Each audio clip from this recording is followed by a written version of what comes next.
we'll go straight in. Okay. But Ben, it's really nice to have you here today on the podcast. I'm really excited to hear a bit more about your journey, and hopefully share some helpful insights for our audience. Pleasure to be here. Yeah. So if we can just kick off by just trying to getting to understand your journey from starting out as a civil engineer to being very involved with the use of the NEC contracting in construction. Sort of walk us through how your career has led you to kind of what you're doing today. I love construction. I think we've got a fantastic construction industry in the UK. We build amazing things. We solve fascinating engineering challenges. And I guess as I got more into it, the commercials troubled me a little bit. So as a young engineer out on site, contracts didn't seem like they were designed for me. They were quite sort of verbose and wordy, and quite retrospective as well. We seem to only hear about them being used when things were going wrong. By contrast, NEC was easy to read and appealed more as a set of management best practice that you would follow, much like you'd follow a design manual. So I think that drew me in a bit, and there is a lot to do though, but probably the right amount. So alongside my work on site, I set about creating an online system for managing NEC contracts. I got my dad and my brother involved, and we were going to build it over a few weekends. It took a little bit longer than that. And it was really just to use on the project that I was on. But it ended up going commercially viable. And I left the company. So we started about 2003, 2004. With a prototype, and I left the company April last year. So a really exciting journey, and alongside that, I worked for NEC as a trainer since 2007, and was lucky enough to be invited to help draft NEC 4. And most recently, my new adventure is to look at record keeping with a brilliant little company called Gather, which is getting bigger. Okay, so you've said that good record keeping is really important for construction companies. So what does that actually look like? And do you have any examples of companies that are doing that really well? So records, as you can see, I started my career very much looking at contracts, and the processes in contracts, in modern contracts, they really rely on records. They're the oxygen that fuels those processes. They are very important. We used to, as an industry, be quite good at them. We still are. We're still good at QSHE. I think that's good. But by contrast, our commercial record keeping perhaps isn't there. And there's big benefits to getting it right. We see that teams argue the facts less, and they can use that all-important trust capital solving more complex problems rather than arguing about things that we could have recorded at the time. So I don't think it's been any different particularly. I think in modern contracts, particularly if we don't have a sort of separate delay claim, if you like, for prolongation, then it's all the more important that we have readily available to us those contemporaneous facts that we can put back into compensation events, payment assessments, and program revisions, so that we're building confidence as we go, and we're using that reality back in the tools that we've got to manage the contract. So as you mentioned earlier, you've obviously been training potentially hundreds of users on the NEC contract. What are some of the common mistakes that you still see that contractors make? It's not exclusive to contractors. I think all practitioners, are better or worse at it. I think, funnily enough, I always think graduates are very good at following it, probably because they don't have that baggage from other traditional forms. That's all they know, I guess. That's all they know. So there's something to be said for that. Just following what it says and not deviating from it. I think if you think, we wouldn't try and guess at bridge design, for example. We'd just get the practices out and the design tables, and we'd follow them, and we'd end up with a bridge that was going to stand for a long time. And I don't know what it is that makes us sort of just think, well, I can do project management, I'm just going to have a go at it. And you can be the best project manager in the world, but if you're not following the script, then the other team members can't align with you. And, there's a great deal to be said for that alignment. I've always believed you need three things to do contracting really, really well: culture, knowledge, and discipline. So, it starts with a knowledge of what we've got to do, and that is written in the contracts, but, training helps us to unlock that. And then having that right culture, those behaviours that drive us into the right patterns and approaches, and then having the discipline to keep up with it. And that's where software can help to some extent, but isn't the answer to everything.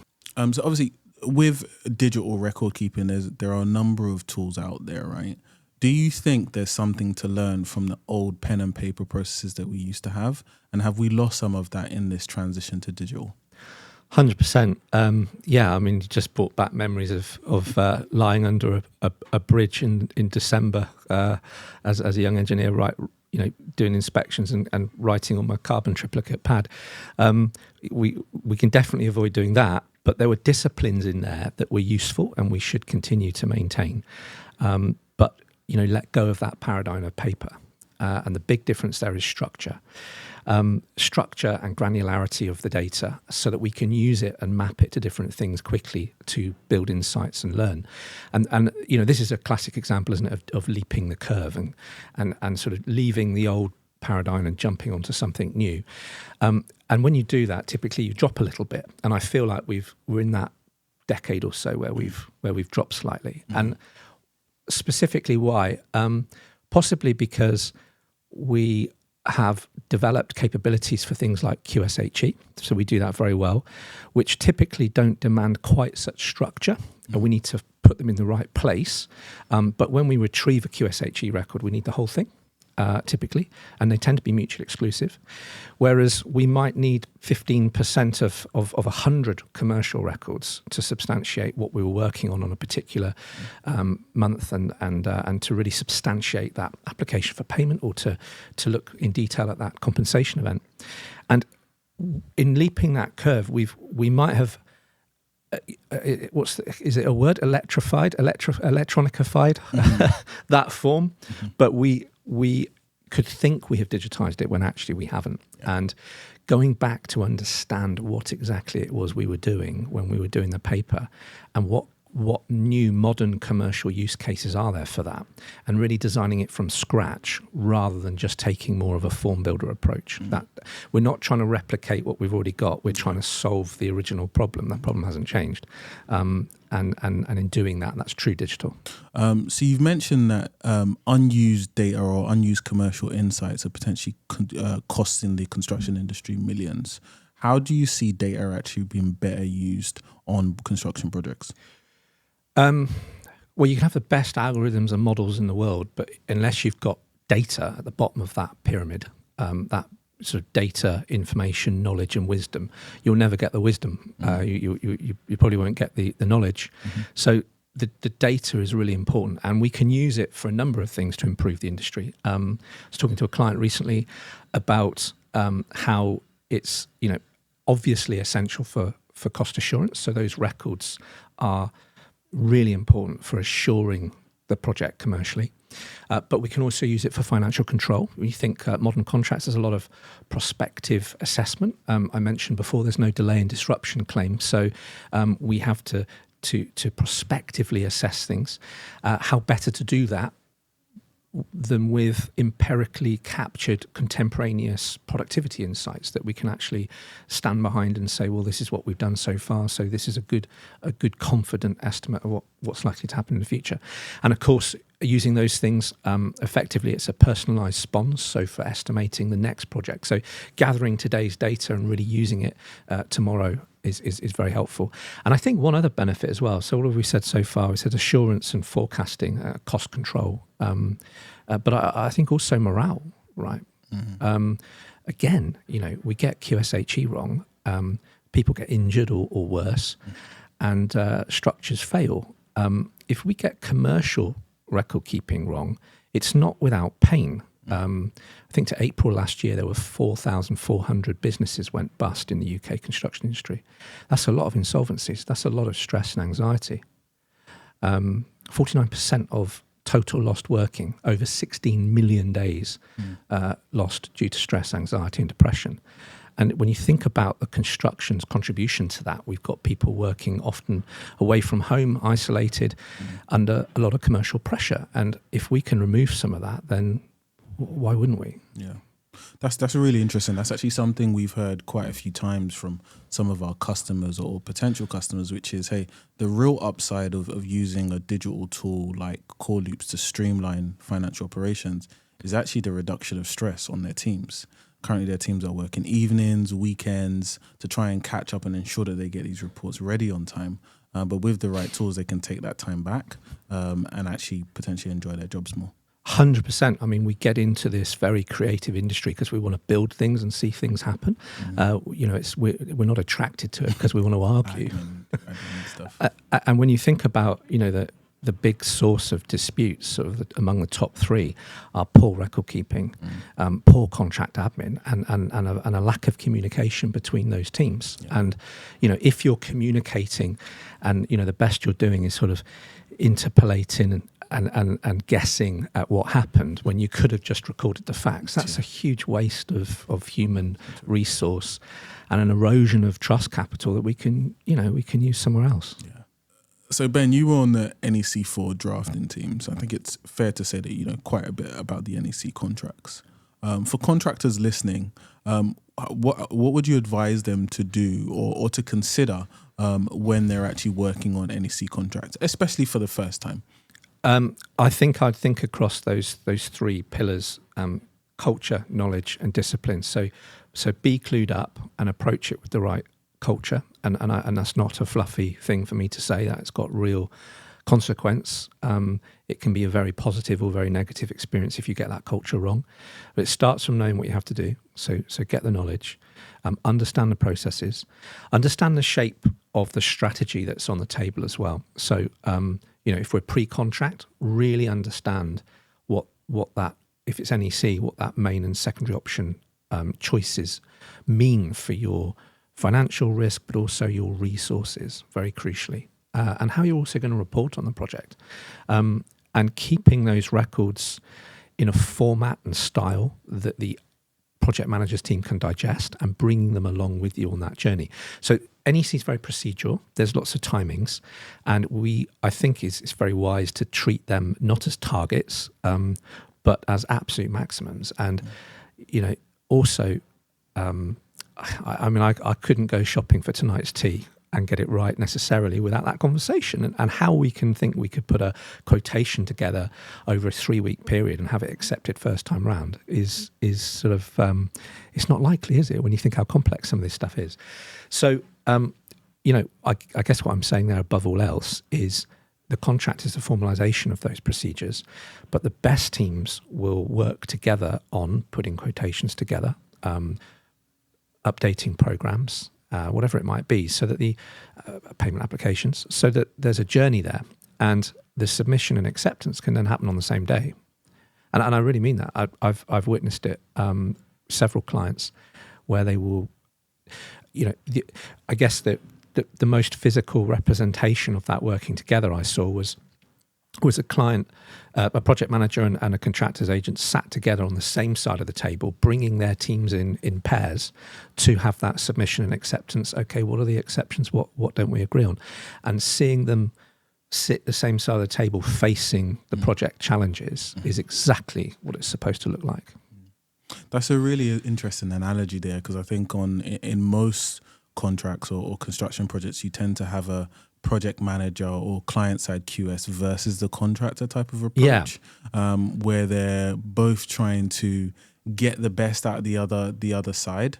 So I think taking a different approach could actually be game-changing for the industry, where they're both actually sitting on the same side of the table and looking at how can we make this project successful for both sides. That's a really interesting point, actually, Gabriel, and speaks a lot to NEC. I was doing a webinar recently, and I like the etymology of words, so I googled up compensate. Where does that come from? And the Latin is to weigh together, and ultimately to to make it equal, to look at that. And by contrast, claim means to shout out, to sort of scream. So it's quite interesting, I thought. Bit of trivia. Nice. No, that's really really interesting to see where these words come from, and yeah, I guess the reasons we use them. So you've now been involved with two construction tech companies, essentially trying to digitize or streamline, one element of construction. There's a lot of interest in the AEC or construction space now when it comes to technology and AI. What are you excited about for the future, and how technology could have an impact on successful construction projects? So I still think we're leaping the curve. I also struggle with a couple of different different tensions, if you like. One is back office tools versus sort of agile project-based tools, and I think we discussed that earlier on today, about where do they start from. And an organisation will try and project some of their back office tools that might be a bit more orientated towards a financial year into a project. And the project's saying, well, actually, we want front office tools, project-based tools, and we're trying to link them back in the other direction. I think as the markets consolidate, as they always do, there's a danger that we could become a bit vanilla. And, when I look at things like... look at my iPhone and the App Store. There's that platform plus module approach, platform plus app approach, which I think is quite interesting, and it puts the power back in the hands of the vendor. So if a best-in-class component isn't quite best in class anymore, they swap it out without sort of having the stickiness of the whole.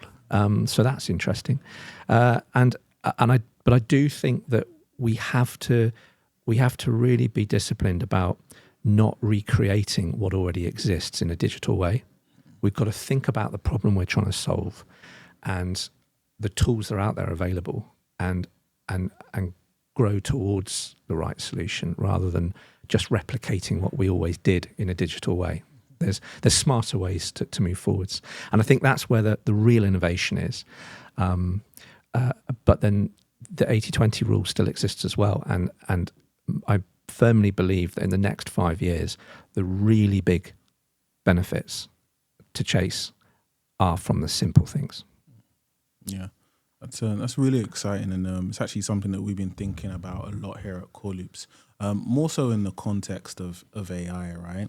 And if we think about any of our workers, knowledge workers, people sitting behind a desk, the majority of the time, a lot of it is looking for context, asking for feedback, and searching for documentation or evidence of something that's happened in the past. I think the real opportunity is if AI can do a lot of that stuff that we potentially spend 50% of our time on, what could we now do with all of that time? We could spend a lot more of our time on intelligent work, right? Decision-making, reducing risk on our projects, better pricing with suppliers, or going out to more suppliers. Because I think when we think about AI, we always think about what work does it reduce. But I think a really exciting thing that we're starting to think about is what type of work does it actually increase, which I think is a really interesting application, especially in the context of construction. That's a really good point. And actually at Gather, we just released our AI agent that's, it's not thinking new things necessarily, but it is relentlessly scouring all of the records round the clock, 24/7, and surfacing those things that don't quite look right or are slightly out of kilter. We've got X number of machines, but only so many operators, but there's no stood time recorded. Why is that? Under allocation of certain resources to certain activities. So and 100 other things. And I think having that monotonous background task being not completely taken care of, but in reasonably safe hands, that helps the interest levels remain high for the human then that comes in and like you say, are free then to use their capacity in more complex, sophisticated things. So yeah, very excited about that. Yeah, great. So just to kind of round up today, for contractors and all practitioners who are sort of listening in, what would you give as 3 takeaways that they could actually action this week to improve the success or the likeliness of success on the projects that they're working on? Crikey, okay. Well, I mean, my head's full of NEC nuances, but I'll stay clear of that, and I'll stick with the behaviour stuff, and I'll say I think a really big one for me is don't operate on a shocks and surprises basis. So you do have to communicate in writing under NEC in a form that we read, copied, and recorded, but once we're in that cycle of submitting something or replying to something, it doesn't mean that we have to only use the communication system or the record keeping system within which to surface those things or to formalize those communications.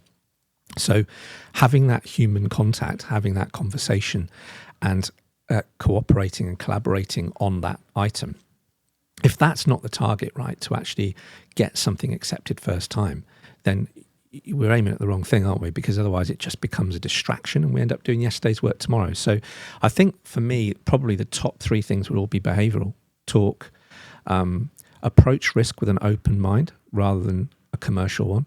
And a top tip that I learned the other month, training some delegates on an NEC course, was one of the delegates said, I always make sure there's more practical people in an early warning meeting than commercial people. I thought, what a fantastic insight, because if we only invite the commercial teams, we can't help it. We end up thinking defensively around liabilities, whereas we get people with boots on, or better still, we go to site and we meet them out there, then we're bringing NEC procedures out to site, and that can only be a good thing. So I think software is very exciting, but we mustn't end up using it as a wall between people. It has to augment the people, not replace them.